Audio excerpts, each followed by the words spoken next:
Bonjour chère famille, nous sommes heureux de vous recevoir parmi nous. Nous allons partager rapidement le rapport, donc l'ensemble des rapports des activités tenues pendant le mois de janvier 2026. Je pense que ce sont les activités que nous avons tenues tous ensemble. Alors il est de notre devoir d'exprimer cette redevabilité et de vous partager ce qui a été fait pendant le mois de janvier 2026. Sans plus tarder, nous allons parler de notre rapport qui comporte notamment 5 points, 5 grands points. Et dans les 5 points, premièrement, on parlera de l'introduction, donc de manière générale, ce qu'on a eu à réaliser. Le deuxième point, on va rapidement brosser chaque activité en fonction des axes que nous avons. Et le troisième point, on va juste parler d'une observation moyenne de ce que nous avons fait. Le quatrième point, de quelques difficultés que nous avons rencontrées et des défis aussi. Et en dernier lieu, on va conclure avec le perspective. Alors, parlons de, juste un résumé en guise d'introduction, c'est que pendant le mois de janvier, il y a vraiment eu pas mal d'activités, beaucoup d'activités, concentrées beaucoup plus sur la spiritualité, notamment aussi quelques activités autour de l'éducation. Et pour nos cultes, en moyenne, on a eu une participation de 2500 personnes qui ont eu à participer. Et cela, c'est dans 40 églises locales, donc sur toute l'étendue de la RDC. Et hormis cela, il y a eu, notamment vers la fin du mois, la campagne de 70 jours qui a été lancée. Mais bien avant cela aussi, il y a eu une rencontre pour pouvoir établir le plan qui va guider notamment l'année. Et c'est dans cet état d'esprit que le mois de janvier a été vécu. Et donc, passons maintenant à la présentation des activités qui ont été tenues en suivant les axes. Premièrement, on a un axe de leadership. Nous avons les axes de leadership, l'axe de la pastorale, de la jeunesse, la mobilisation et témoignage, spiritualité et environnement, éducation, mécénisme tribal, les couples Tchambo, famille bénie et organisation providentielle. Donc là, rapidement, on va passer en revue les activités passées en fonction de ces différents axes. Alors déjà, concernant l'axe du leadership, il y a eu des activités avec le Ondoké matinal en ligne, toujours dans le but de partager avec les familles bénies autour de la tradition, autour des petites pratiques qui sont nécessaires, mais que souvent nous perdons de vue à cause peut-être de certaines réalités ou soit de certaines situations qui nous entourent. Et également, c'était un moment de partage, un moment où on a encore davantage appris. Les partages étaient beaucoup plus centrés sur la tradition de nos vrais parents et spécialement la question liée aux vrais parents.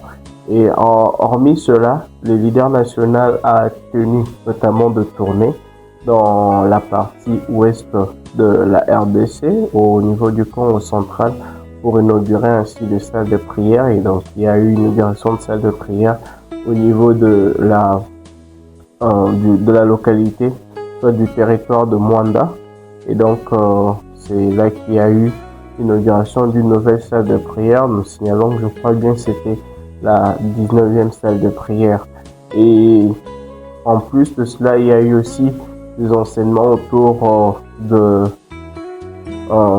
concernant le candidat qui devrait se préparer pour la bénédiction. Comme vous le savez, nous sommes vraiment dans cette course-là, dans cette lancée. Il y a eu cette rencontre à Manenga avec les jeunes célibataires, avec environ une septantaine de jeunes qui ont répondu présents.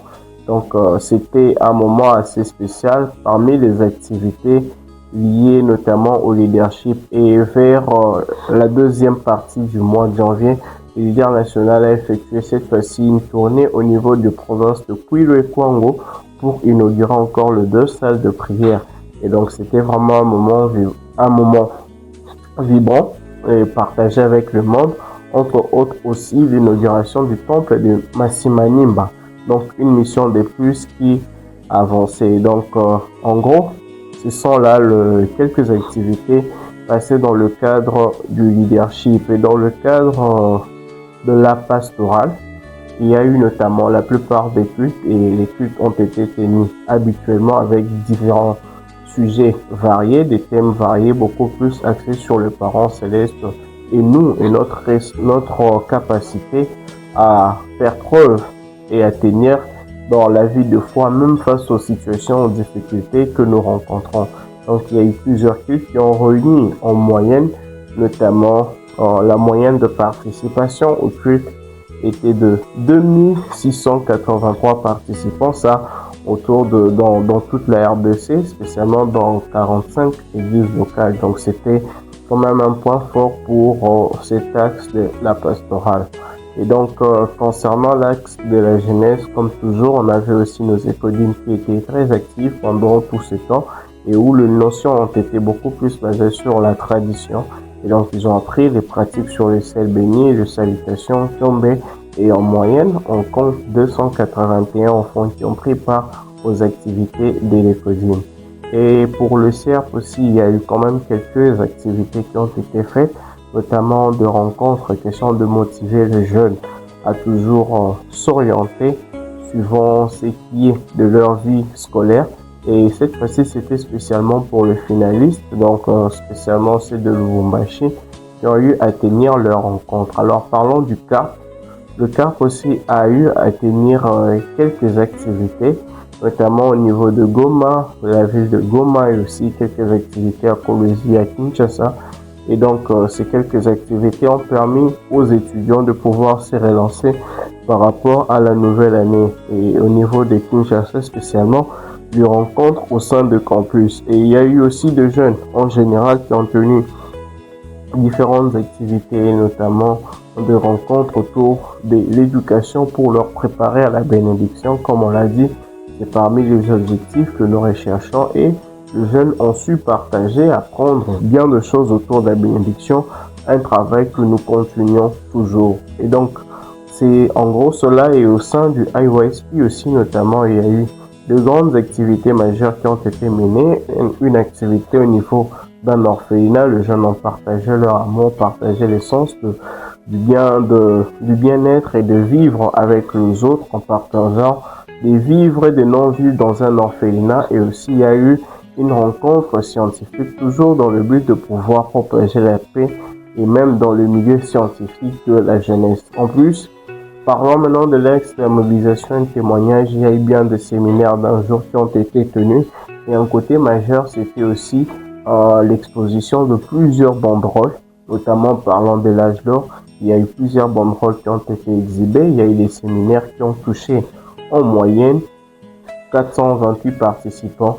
Et il y a eu aussi des banderoles, notamment qui ont été exposées dans des zones phares. Notamment, on a la ville de Goma, on a aussi au niveau de Massimanimba, il y a eu même création de Tax Fox, donc équipe mobile de témoignage dans la ville de Goma. Alors, on passe à l'axe de la spiritualité et de l'environnement. Il y a eu des veillées de prière, notamment dans les salles de Chonchinon. On a augmenté notre capacité en termes de salles de Chonchinon. Et toujours au cours de ces mêmes mois, il y a eu aussi quelques activités du mouvement vert, toujours dans le cadre d'assainir notre environnement. Certes, les activités semblent être encore faibles, on compte vraiment intensifier cela, et raison pour laquelle on va vraiment s'y mettre encore pour ce mois ici.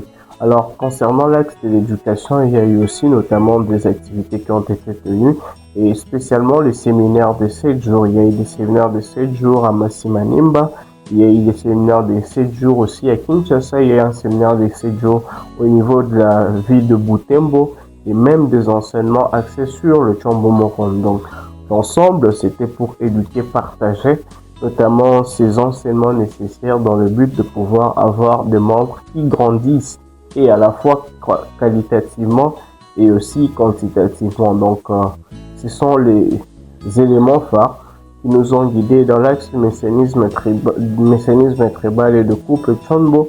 Il y a eu quelques activités de messianisme tribal qui ont abouti à un résultat de la bénédiction de 21 couples dans l'ensemble. Et donc, concernant l'axe de famille bénie, il y a eu on a eu quelques cas, notamment de naissance aussi, mais également il y a eu des cas de décès. Et en termes du bilan, si on peut le dire ainsi, on a eu notamment un cas de naissance enregistré pendant le mois de janvier, et on a eu au total 4 cas de décès.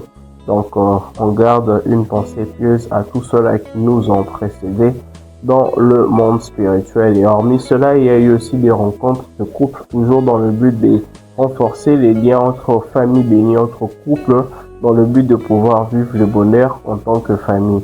Et concernant l'axe des organisations providentielles, notamment avec la Fédération pour la paix universelle, il y a eu notamment une rencontre à l'UNIFIN dans le but de pouvoir nommer un ambassadeur pour la paix qui va dorénavant chapeauter la sphère des académiciens, et donc il va chapeauter la sphère des académiciens dans le but de pouvoir travailler pour la paix. Donc le recteur même de l'université de Kinshasa, il a été nommé en ces titres, et cela a été vraiment d'une importance capitale, accompagné notamment par nos responsables. Et il y a eu aussi une tournée notamment de la Fédération de femmes spécialement pour la ville de Kinshasa, dans le but de pouvoir essayer de réveiller les femmes pour ainsi réfléchir toutes ensemble autour de la question liée à la paix. Alors rapidement, on va juste passer à une évaluation de manière générale, à une moyenne de manière générale. Donc au cours de l'année, au cours du mois, nous avons eu une participation moyenne de 2683 participants aux activités de culte, donc aux activités liées à la pastorale. Et comme on l'a dit pour le COSIM, 281, pour le IOSP, 45 participants par activité, pour le jeune majeur, 80 participants, pour le CERF, on a eu 8, pour le CARP, 16, et pour le séminaire de 7 jours, on a eu un cumul de 68 participants. Et donc pour le 1 jour, il y a eu un cumul de 418 participants. Et concernant les activités éducatives diverses, en moyenne 25 participants. Pour le veillé dans les salles de prière Chonchion, on a eu 56. Et aussi pour le mouvement vers une moyenne de 25 participants. Et pour le messianisme tribal, comme on avait donné le nombre de 21 couples et de 11 couples, bien évidemment. Et pour le cas de famille bénie, une naissance et 4 entrées dans le monde spirituel, les activités de la FPE ont réuni en moyenne 217 personnes, et celles de la Fédération de femmes ont eu à réunir plusieurs femmes. Alors, parlons de l'avant-dernier point de défis et difficultés que nous avons rencontrés. C'est vrai, le mois de janvier, c'était un mois assez intense, mais d'un côté, c'était un mois qui nous a d'abord permis, on devrait d'abord commencer par revoir l'année, voir comment est-ce que l'année devrait se présenter, établir un plan de 3 mois et aussi avoir une vision globale de toute l'année. Ce qui a été fait, il y a eu des travaux qui ont été revus, question d'évaluer l'année passée ce qu'elle a été, alors pour nous permettre de pouvoir entrer.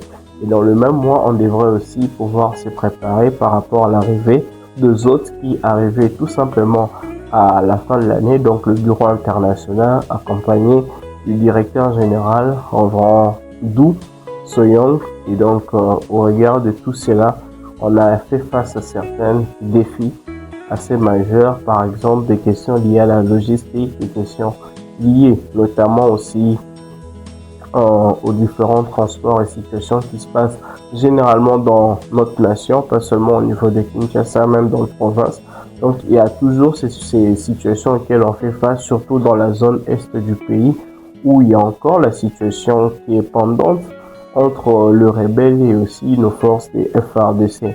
Raison pour laquelle toutes ces situations font en sorte que de fois les activités ne sont pas tenues comme il se doit, et on est censé de pouvoir passer par d'autres mesures, des fois prendre certaines restrictions pour au moins aboutir à ce que nous voulons. Alors, en dernier lieu, comme perspective à venir, c'est que nous désirons, c'est que nous comptons travailler davantage sur les questions liées à la logistique, la question liée à l'économie et la question liée à la standardisation de différents programmes que nous avons, mais également la question aussi liée à la cohésion et à la collaboration entre provinces, avoir une pensée nationale, comment chaque province peut se réunir pour soutenir les activités qui se font dans une province et faire vraiment de notre communauté une communauté qui pense et réfléchit en termes nationaux pour ainsi arriver à concrétiser le Tchon Hugo comme le veulent le vrai parent. Je pense que C'est par là que nous allons mettre un terme à notre rapport. On vous remercie beaucoup pour le soutien, pour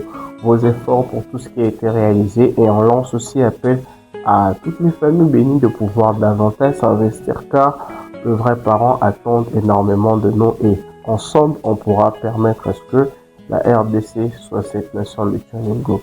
Merci.